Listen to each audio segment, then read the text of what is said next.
Good afternoon and a really warm welcome to this session of the Oxford Real Farming Conference here in January 2021. This session focuses on the Scotland inquiry into Scottish agriculture meeting the challenge of limiting global warming to 1.5 degrees. The inquiry panel first met in June 2019 and has met regularly ever since. The panel produced its interim report in November last year, A Transformation Pathway. And today I've got the real pleasure of chairing this panel session with the inquiry's two co-chairs, Nigel Miller and Professor Mike Robinson. I'm going to take a couple of minutes to introduce Nigel and Mike to you, and then we'll have a short video. So Nigel is a graduate of the Royal Dick School of Veterinary Studies. On the family farm partnership in the Scottish Borders, there are 170 breeding cows and 800 breeding ewes, with a limited area of winter and spring barley. Nigel's two sons are now part of the partnership, and through their work, the business has diversified into wood processing. Nigel is a past chair of FWAG Scotland, the Farm and Woodland Advisory Group, and the National Farmers Union of Scotland Livestock Committee, and held the position of NUF Scotland President over the period of the last reform of the Common Agricultural Policy, CAP. Nigel is a board member of Morden Research Institute and chair of Livestock Health Scotland. Over to Mike. He's chief exec of the Royal Scottish Geographical Society and lives in Perth. He's worked in the Scottish charity and environment sector for the last 25 years, initially with the RSPB as head of marketing, and later with the Royal Botanic Gardens in Edinburgh as Director of Development. In a voluntary capacity, Mike has held more than 40 board or advisory roles, mostly for environment and human rights bodies, including as previous chair of Stop Climate Chaos Scotland. He chaired the Scottish Parliament's Short Life Working Group on annual targets, sits on advisory groups for air passenger duty and ScotRail, and the board of Transform Scotland. He's a member of the Arctic Strategy Forum and Perth City Development Board, and is heavily involved in promoting climate change solutions. He holds 2 honorary fellowships and several awards for services to the environment. So I think you'll agree we've got a great panel to look forward to in this discussion. So just to give you a bit of background, the idea of this session is to focus less on the technical outcomes of the report and more on how the panel created an environment of respect and learning to produce consensus and to look at the innovative ideas that came out, and then focus on the challenges of actually generating impact or starting to generate impact from such a report. So in the few minutes that we've got, the 55 minutes we've got today, the plan is to show the 5-minute video that came out of the interim report, where the panelists outline the key principles. Then we'll work through some questions with the two co-chairs, but at the same time, we want to hear from you during that same period. And then depending on how our conversation goes over this next almost hour, there may be time for questions from you at the end, but we do want to hear from you throughout this next almost hour. So I'm now going to hand over to the technical wizards for the video. Thank you very much.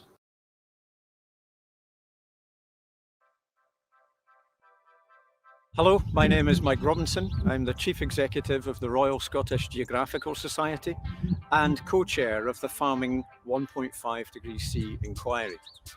The inquiry team is made up of experts, policy experts, researchers and farmers looking at how the farming community and agriculture generally can play a role to help to deliver against a 1.5 degrees C future. Everyone needs to play their part in this challenge of climate change, from farmers and crofters through the entire supply chain to all rural businesses. Farmers in Scotland have the opportunity to be champions in this fight against climate change, not perpetrators or just victims. This whole-scale change should be supported with the creation of a transformation steering group with high-level representation from across government departments key stakeholders, including working farmers and scientists. A new approach to knowledge share and technical support is a key priority. Emissions should be reduced by improving agricultural and carbon efficiency with better soil management at its core. Land use change and sequestration needs to reflect soil type, topography, the production and biodiversity priorities for the farmer, the locality and Scotland. There needs to be political and technical clarity about what is required from Scotland's farmland and farm businesses in order for Scotland to meet net zero. We are recommending an immediate ceiling on agricultural, so biogenic methane emissions being set, with decreasing targets of at least a 30% reduction by 2045. And this is through improvements in animal health, advances in nutrition, including the use of feed additives. Nitrogen, we can't live without it. It makes plants grow, it makes the sky blue. But in Scotland, we waste half of it, and that's bad for climate change and it damages the environment. Integrating renewable energy with new technologies to reduce fossil fuel use will be critical. That needs to be supported by developments in rural infrastructure, both in energy transmission and in communications, including broadband and mobile data coverage. Agriculture has a critical role in supporting biodiversity targets, both for the future of the sector and for wider society. Advice and regulation therefore need urgent reform. Policy, funding and action all need to deliver biodiversity and regional habitat priorities, as well as greenhouse gas reductions and sequestration. A whole farming approach is required that looks towards new targets in greening and forestry and agroforestry and carbon audits. If we're going to achieve that, going forward, we need to make sure that we can feed the country, make sure we've got good, affordable food and adequate supply. But we also are conscious that some of the less productive land, as we see it right now, is actually producing more.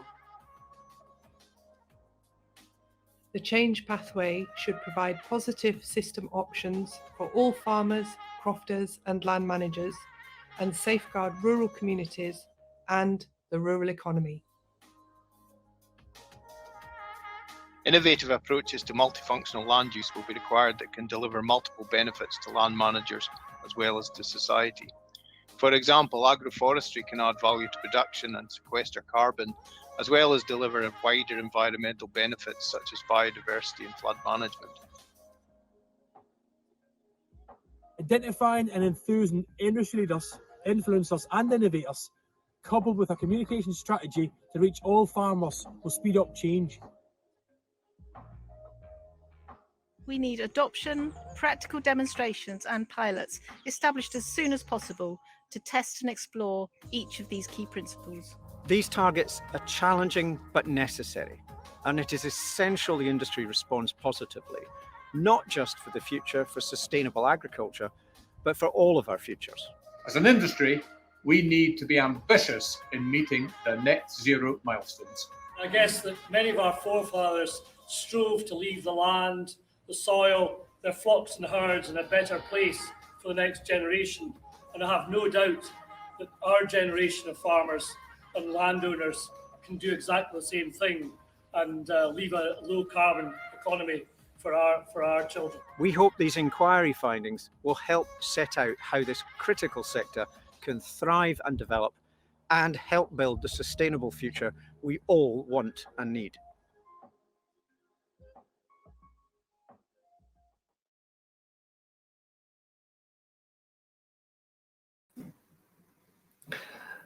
Thank you. So that video summarises the outputs from the interim report for the Farming for 1.5 inquiry. And we now have the two co-chairs again with us, Mike and Nigel. So the plan now for the rest... Hi, sorry. Yes, do say hello. Sorry. All right. Good to see you.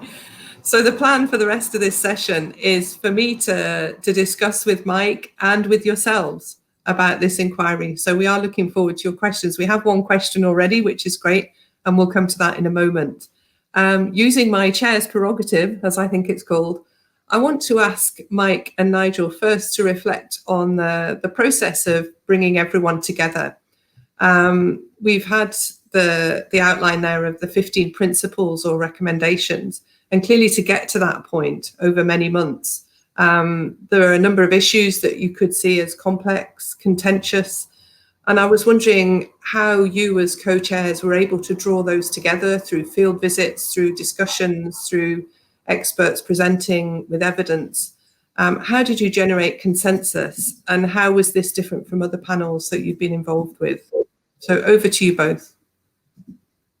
Mike, I think I'll let you start because you're a more consensual person than I am. Thanks, Nigel. I mean, first of all, some of this is about, I think the panel came out about at the right time. A lot of this is about timing. I don't think it could have worked a couple of years ago. And that's just because of the momentum around climate issues more generally. I think the appetite and for conversations around climate change have changed significantly in the last 2 years. In large part in Scotland, certainly because of the school strikes and other activity. And also a lot of the headlines that people are reading. And I think it's just engaged people in a way that they hadn't engaged previously. In terms of the panel, it was really important, I think, that we tried. I certainly believe that we've done a very good job of drawing people from lots of different experience. So it's not just farmers sitting there. It's not just environmentalists. It's everything. It's policy researchers, economists. It's campaigners. Campaigning is just lobbying without any money. It's scientists, and it's people who are policy experts or experienced in getting policy adopted. And I think having that sort of mix in amongst the group was really, really important. So fairly early on, I think one of the things that was really a very positive thing is that there was a respect within the forum, if you like, within the committee inquiry team, that lots of people brought very different skills. So they didn't all know everything about farming, but equally not everybody knew everything about policy and lobbying and all the other things involved in that. So there was a very, very broad spectrum of skills. And I think that was something that everybody respected from the off. Having said that, I think it's probably worth alluding to, within a very first meeting, actually, there was quite a strong challenge to the whole issue around climate change. And a question really from one of the inquiry team saying that they didn't actually maybe think climate change was even happening, so why are we even convening? And I thought it was actually quite an important moment in terms of getting the inquiry team up and running and set up on the right sort of route forwards. And the response to that, and it's largely because of the foresight, I think, of the National Farmers Union Scotland that have been very supportive of this inquiry. But the answer to that is that it no longer matters, I don't think, if one individual doesn't believe in climate change anymore, because pretty much everybody else does, and the global community does. The international politicians do, national governments do, the unions do, the National Farmers Union of Scotland do. Everybody believes in it other than maybe one or two individuals. So it doesn't matter if you don't believe in it anymore. If you want to have a business in this industry that is fit for the future, you have to wake up and pay attention to this issue, because it's actually going to shape the industry going forwards.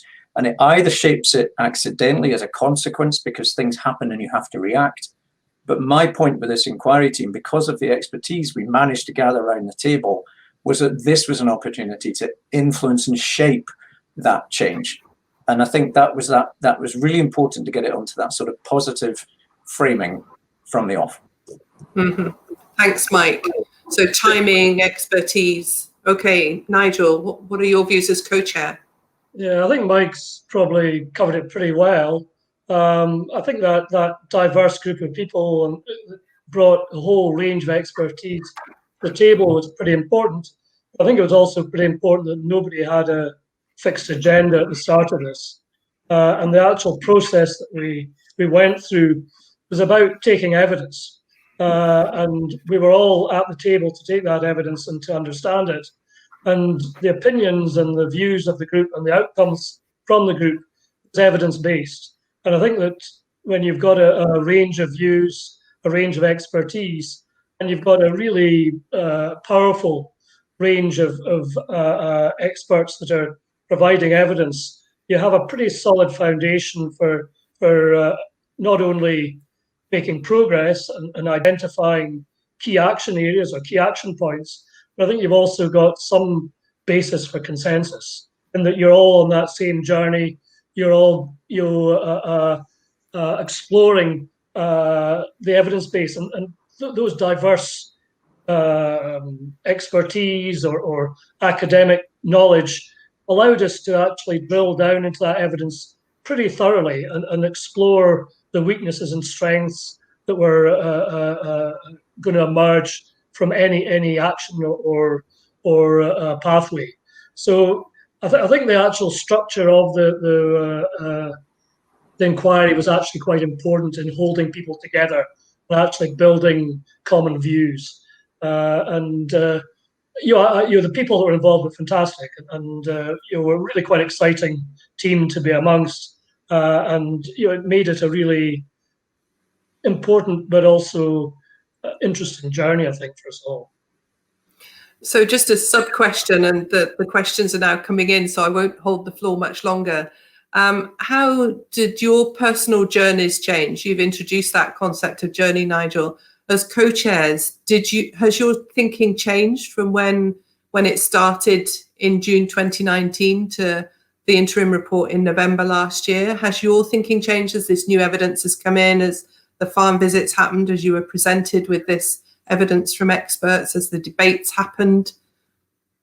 Yeah, I'm sure that my views have definitely changed a lot. I mean, I think the actual challenge of the net zero target has actually become very well ingrained or tattooed into my psyche. And before it wasn't. I guess I thought it was something in the distance which we could get round by probably introducing levels of efficiency on farm and some level of forestry. I think it's a bit more fundamental than that, and both the carbon cycle, methane and nitrous oxide have separate challenges, and I know my personal belief is that we've really got to look at all the greenhouse gases, not to manage them separately. They're separate challenges because they have very different characteristics, and that's a totally different approach from where I was before, where it was really a view of efficiency gains was where we're going to go. So it's going to be a lot more sophisticated and a lot more targeted, and in some ways more challenging. But I think that because we now, or I think I now believe what we've got to achieve, I think that it's actually more attainable. And there's some real wins, I think, in that process, in that sequestration is going to be part of the solution, and biodiversity fits quite well with sequestration. We can get win-wins out of sequestering carbon and protecting our biodiversity, our landscapes, and our heritage, at the same time, which is actually quite exciting. There's multiple benefits in this. So the whole process, yeah, it's a huge revolution for agriculture, but it's also, I hope, a positive one and an exciting one. Many thanks, Nigel. Mike, what are your reflections on your personal journey through the inquiry?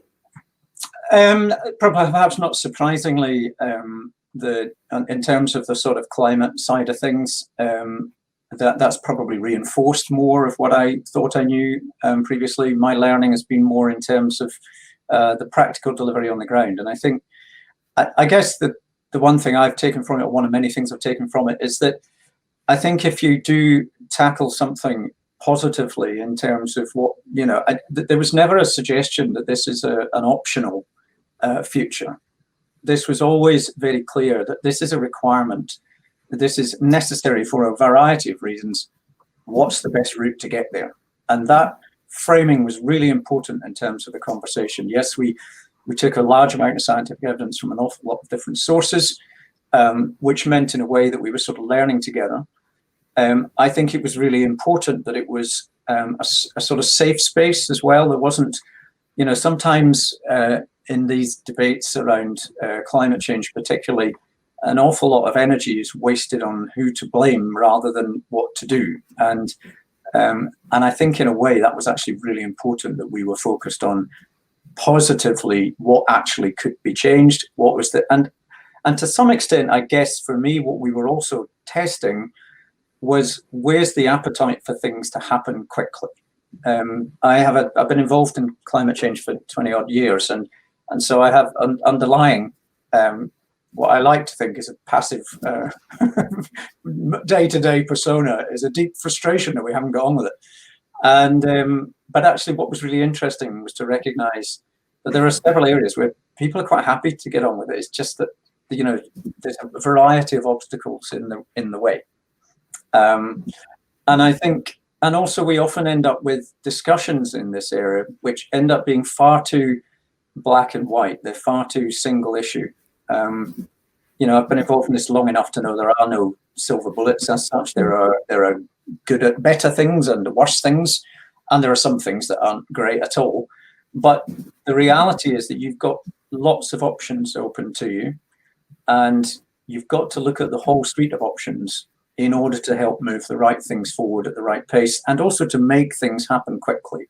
And I think it is really important that we start to seriously see inroads in certain arenas that actually give people the sort of courage and confidence to move forward in the other, maybe less difficult areas to take on. So, I mean, this is what we've produced is fairly far-sighted.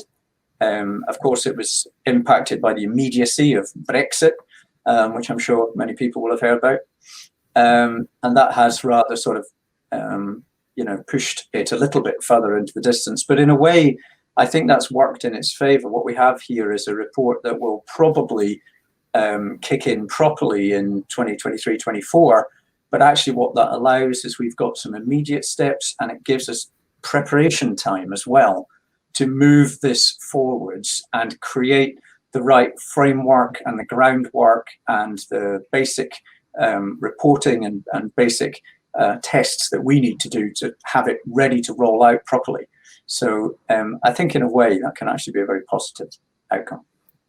Great, thank you. And we'll, if we have time, we'll be looking at impacts and legacy before the end of this session. So without wishing to make us nervous, Crowdcast is telling me that they can't load how many people are here, which means we're in the several hundreds. And we have people from Scotland, England, Wales, and Ireland.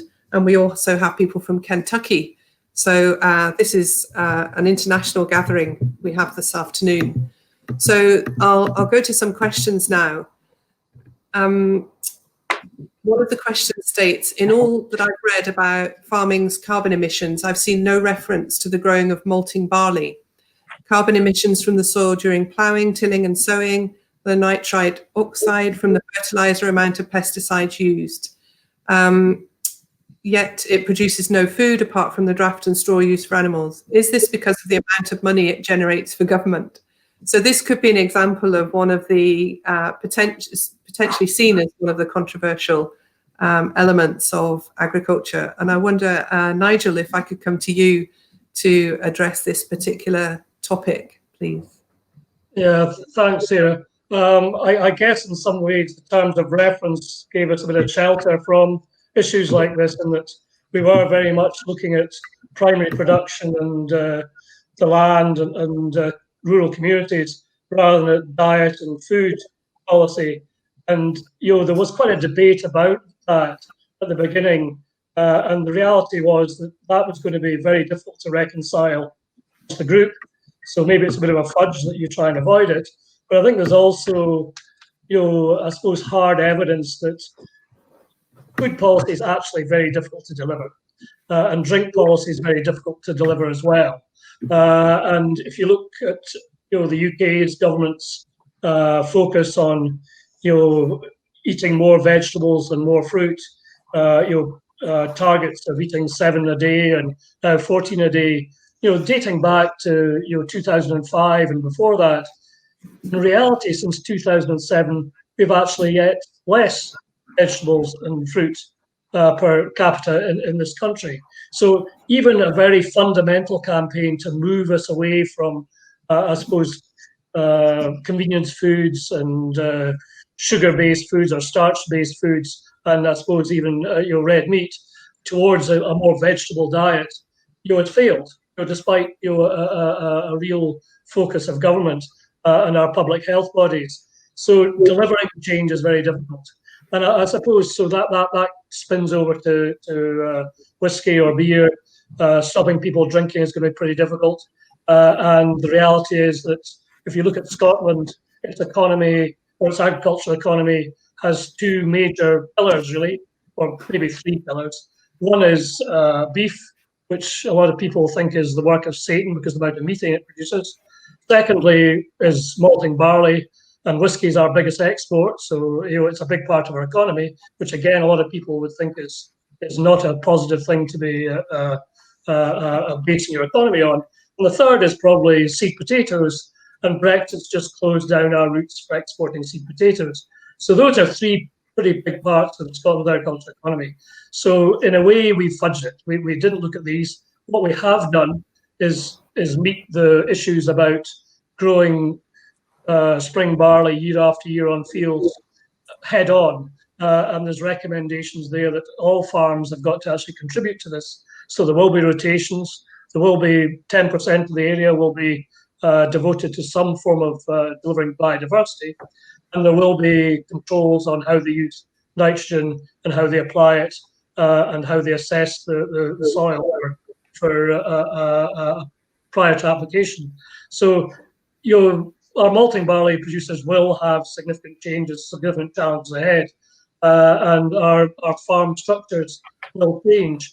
And our view is it's a whole system approach, a whole farm approach, and all farms are actually going to have a slightly different or maybe a significantly different way of producing food. Now, where the end markets are in the future, I don't know, but I suspect that society is still going to, especially if you look at the stresses in society, a lot of people are still probably going to drink alcohol. Therefore, malting barley is probably going to be produced somewhere. And you look at malting barley, probably Scotland and places like Orkney, even with very long day lengths, is actually pretty good at growing malting barley. So, there's no reasons why you might actually grow something. So that may be a bit of a fudge, but it explains why we haven't decided to change our food economy completely. And sorry, Mike, did you want to come in there? Yeah, just going to say, I echo a lot of that, but of course, this is the point. There are constraints to what we brought into the scope of the inquiry for a variety of reasons, but it does also sort of hint to the fact that probably too much of the success of food industry in Scotland is predicated on what we export and not what we consume, and there's certainly an issue around that. And if we are going to move some of these targets forward, we are going to have to change that structurally. But also, I think, as Nigel was saying, it's not. We didn't try to broach dietary change specifically within the inquiry because there's just no limit to what you would continue to be discussing. Instead, we sort of focused on meeting consumer demand, and there's no question that is changing. And diet is one of the things that is changing. So it's more about how we meet that change rather than driving that change.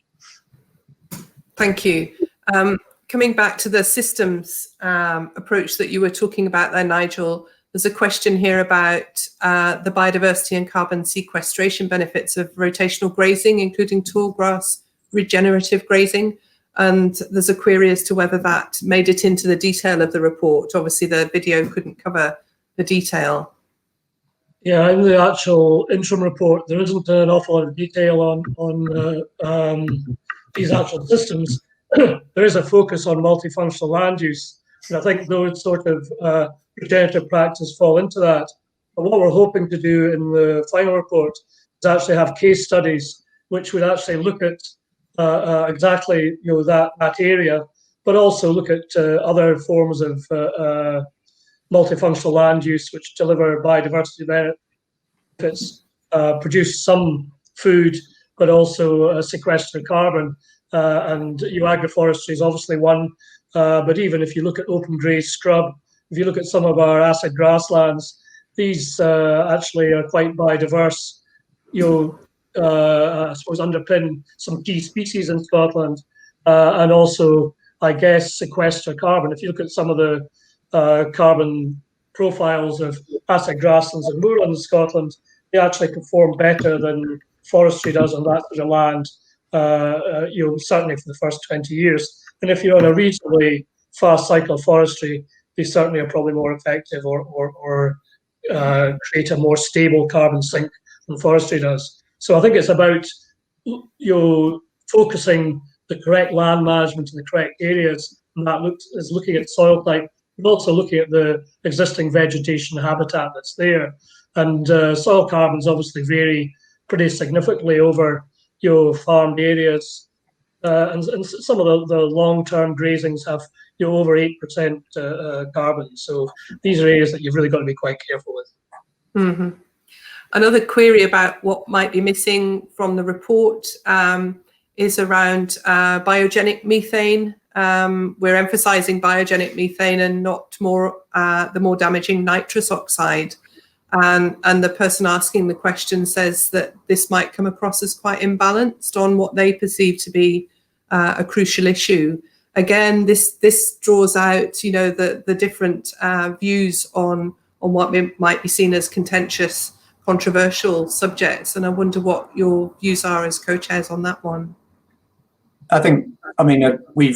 We have alluded to nitrogen, and we're aware nitrous oxide, of course, is a very large part of that. And we clearly think that there need to be targets in all of the greenhouse gases, because the danger is if you don't cap all of them, you can, if you don't cap biogenic methane, you can see that all you're having to do is take even more carbon dioxide out of the atmosphere to mitigate that. So there has to be a balance, and we don't want to see growth in any of them, really.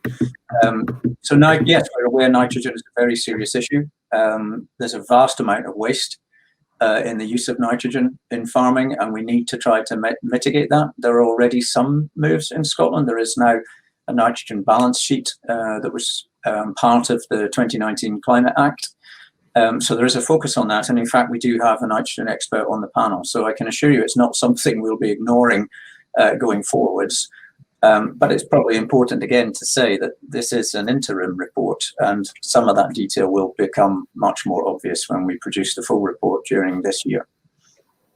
I think the actual interim report does, under the greenhouse gas reduction contracts, look at reductions of probably 30% for methane, and that really is to sort of mirror the protocols of GWP Star to ensure that our methane envelope is falling at a significant enough rate to ensure that our envelope doesn't, or agriculture's envelope doesn't add to further warming.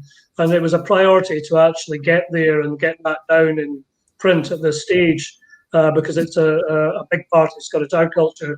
Ruminants are the major part of our production systems, I guess. As far as nitrous oxide, there's a similar target there, between 20 and 30% initially, and that's as a starter. But we're very aware, and I suppose we're looking at the UK Climate Change Committee's goals, and they very much are focused on maintaining food production per capita in the UK to ensure that we don't offshore our emissions. And I think the group as a whole support that approach, that we shouldn't actually be offshoring emissions. And therefore, looking at a gradual, a sustainable reduction in nitrate fertilizer use and improving nitrate efficiency is part of that, to ensure that we do maintain production at a level that we don't actually have to import our or be more heavily dependent on imports. We're already heavily dependent on imports. And you'd certainly envisage, as in the final report, looking further at how we can go beyond that 30% reduction. So it's certainly a priority. And I think, my personal view is that methane is not the real stumbling block.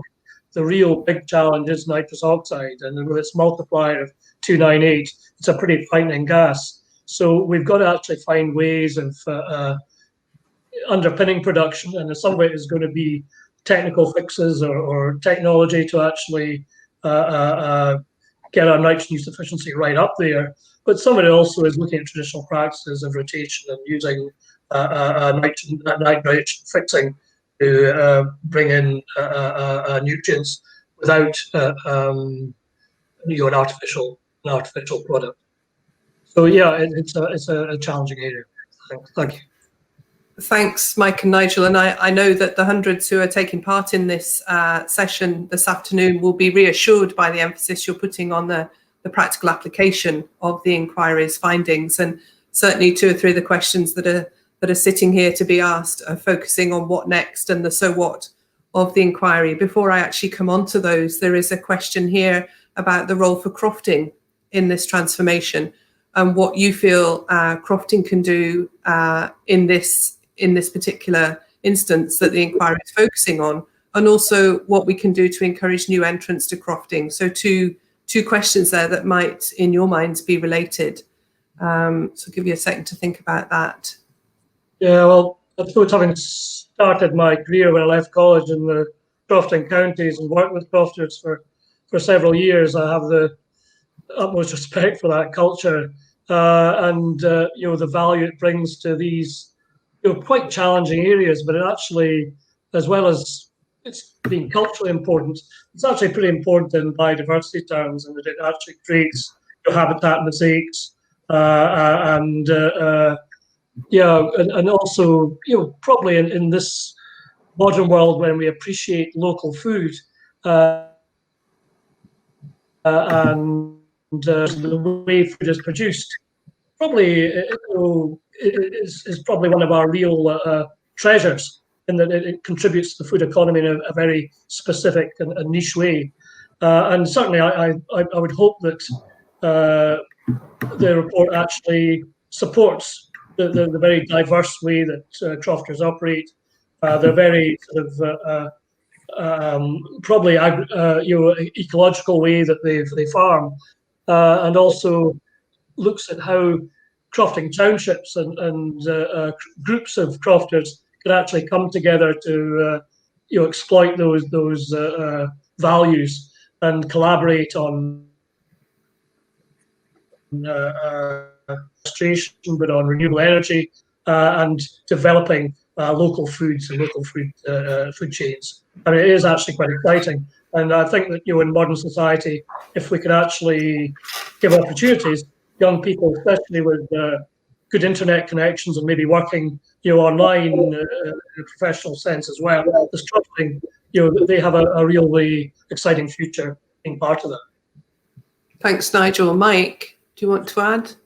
Yeah, I mean, Nigel said a lot of it, but I think what it does also allude to is one of the things that we're trying to do within the inquiry is not just purely focus, obviously, on climate mitigation. That's an outcome and a very important one, but we've also been trying to take account of the whole issues around just transition. So looking at the social and economic impacts rurally too. And I think crofting's got a very important role to play there. There is a difficulty, I suppose, in terms of sort of scale of land ownership. If you didn't look at those other factors, it would be possible to mitigate a certain amount of climate change through very, very large scale land ownership. But I think we don't see that as a entirely beneficial or equitable and socially just. So we're interested to see more of a diversity, I think, which I think crofting lends itself to very, very well. But there's also a very strong need for an awful lot of new farmers. Based on the average age of farmers at the moment, we need to see an awful lot more skills and young farmers coming through. So again, I think one thing we do need to look at in Scotland at some point is the sort of pattern of land ownership if we're going to tackle all of that. Mm-hmm. And I'm just looking again at one of the key principles that's listed. We do actually say that land use change and sequestration should reflect soil type, topography, production and biodiversity priorities for farmer locality within Scotland.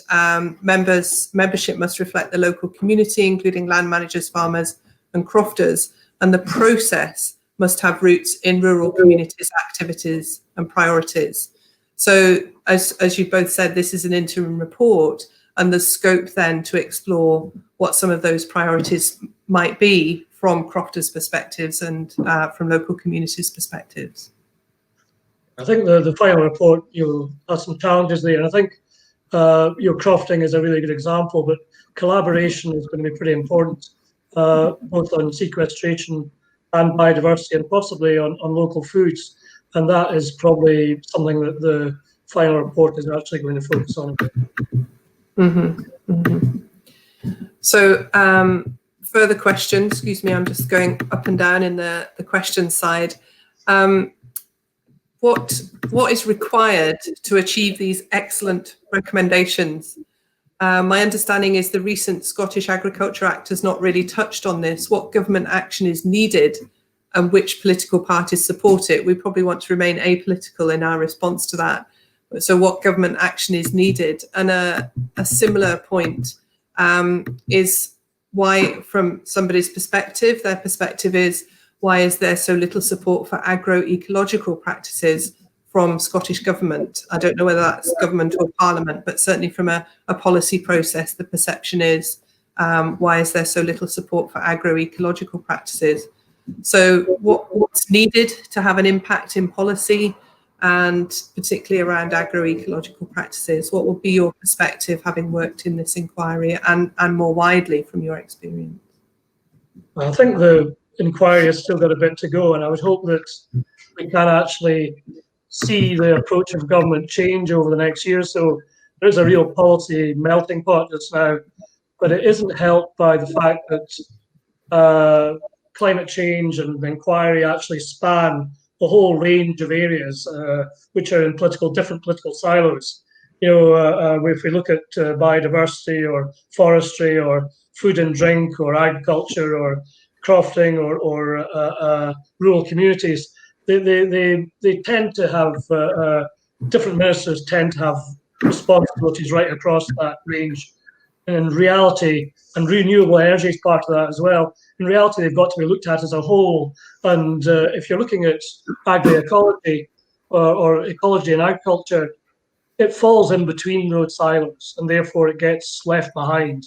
And I think that's one of the real dangers of where we are today in policy terms, is that we may well fail to take the right pathway because we try and stick in our own silos. We're not brave enough to actually break the walls down and see that the real world is rather different from that. And I would hope that the inquiry has some role in breaking that down. We're just about to enter an election process in Scotland. Now, that may be positive, but it also has negatives as well, because some of the work you've done and some of the relationships you've built up, you'll then get broken, you have to start again. Yeah, so I think there are some real challenges in breaking those walls down.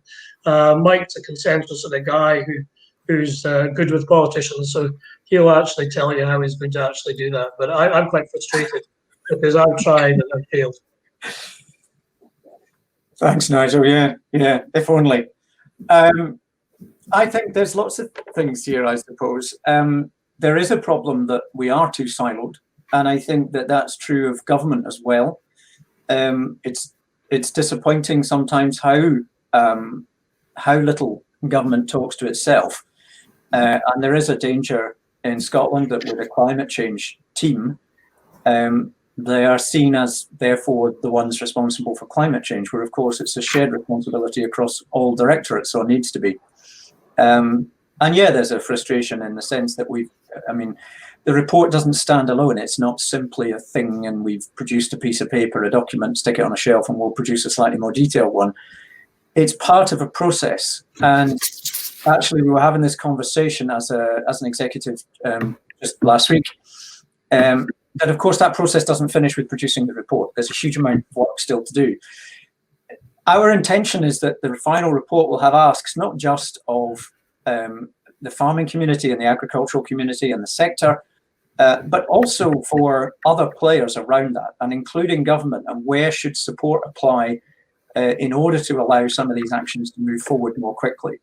We also want to sort of challenge more broadly, I think, in terms of actually almost creating the right role models going forward. We've got a couple of years to put that in place, but we want the people doing the right things to get more credence for what they're doing, and we want to see that as something that others can adopt much, much more readily.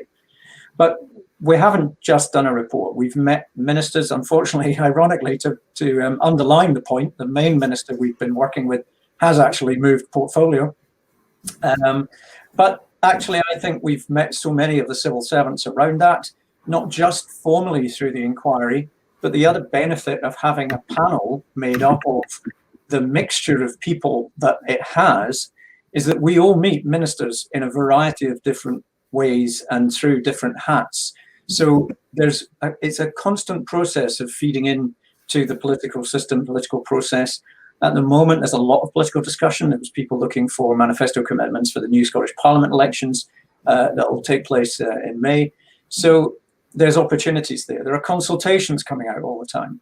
I think what's really difficult is it can be overwhelming. There are so many consultations on so many different topics which this impacts upon or impact upon it, that actually it's very difficult to keep ahead of all of that and input suitably to all of the different things that are out there. So it's not in isolation. This report is not in isolation. It's part of a bigger process. There's a huge job to do to implement things afterwards. And some of the asks that will come out of that final report are very specific asks of government to support the industry to make the changes necessary. Sorry, before we move on, there's probably another area which challenges real progress in climate change in agriculture, and that is short-termism. And political cycles and political careers are actually quite short, and your activity and promises tend to be focused within that 4 or 5 year period, or maybe even shorter than that. Well, that's no good for climate change, and it's no good for farming. Farming is long term, especially if you're going to system change or you're going to land use change and find investment for that. You need long-term certainty. So politics has really got to not just break down silos, but actually look at cross-party consensus. And in a cross-party way, actually agree solid goals, solid pathway, so that people have the confidence, farmers, crofters and landowners have the confidence to make the investment, make the changes, and know they're not going to get caught out. And a lot of fingers have been pointed at agriculture over the last 2 or 3 years that we've failed to actually address climate change or reduce our emissions. But to be honest, at the moment we can't, because we don't know what government is that's going to recognise and what it's actually going to reward and what it's going to penalise. And we still don't know that. So and it's a real challenge, and maybe the Scottish Government at the moment has got the strength and the personality to do it. It's really got to reach out and create a cross-party consensus on this so that we do have a long-term path.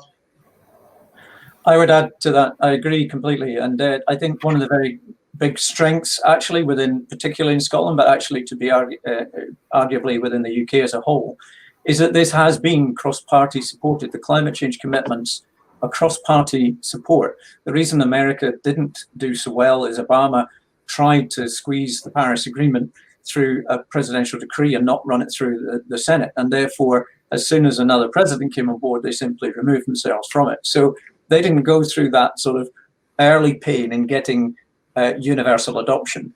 That isn't true here in the UK and in Scotland. We've got cross-party support for this action. And really what there is now is a challenge. Well, okay, how do you actually do that then? So we've got that support, that cross-party system is there. Ironically, what Nigel's saying is absolutely right. That our political system is very short-term and doesn't have a facility to look long-term enough often, and doesn't maybe care, it isn't incentivized to look long-term enough either. But at the same time, ironically, it's almost designed not to do anything quickly as well. So you've got both of these things at play. And ironically, one of the conversations I had with the cabinet secretary, they were really frustrated that the systems do not allow rapid change. And so in a way, they need support around that too.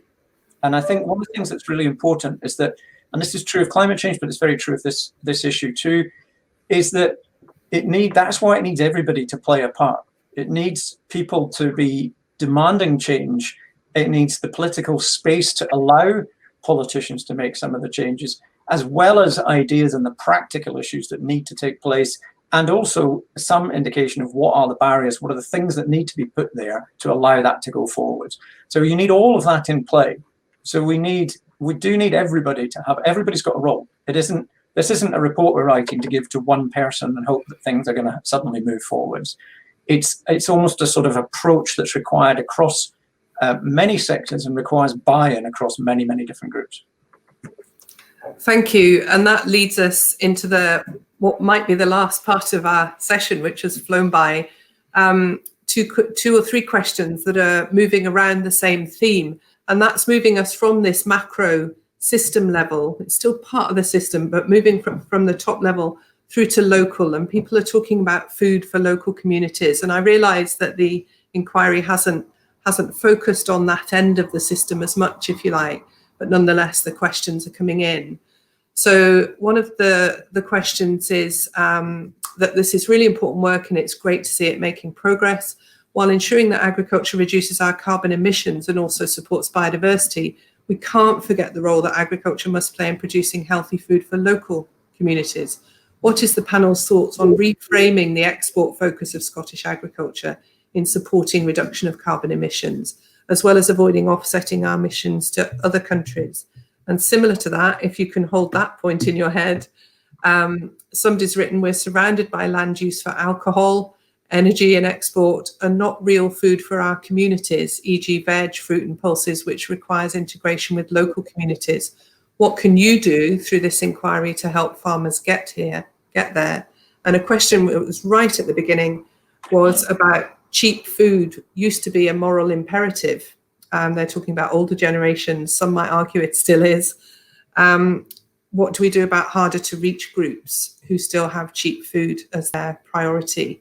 So recognising there were boundaries drawn around the inquiry, how might the inquiry address issues of local food and integration with local communities?